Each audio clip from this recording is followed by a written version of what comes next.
Ang init talaga, no? Makalabas ka, baka malamig. Chumasas. Alam niyo pinakayoko? Mag-lay na. Arte mo. Arte daw. Ko nga eh. Di mahal na magulang.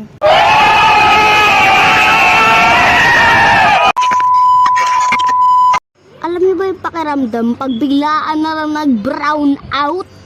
Yung pag natutulog ka pagkape. Tapos biglaan na lang mababrown out. Yung mapapadilat ka na lang dahil sobrang init bigla. Ang init. Hindi ba tama mga main? Ay oo nga pala mga main.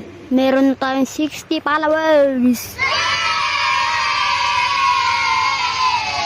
At dahil nga sa sobrang init ng Pinas, minsan pumupunta kami sa mga mall. Grabe ang lamig. Kaya nga kuya eh. Or kaya minsan binubukas lang namin mga aircon. Minsan bilib na bilib nga ako sa mga tao eh. Katulad ng mga driver ng jeep. Sa mga nag-iihaw. At iba pa. So, yun lang. Bye. So, yun na mga men. Mag-subscribe na kayo para sa next video. Subscribe na mga men!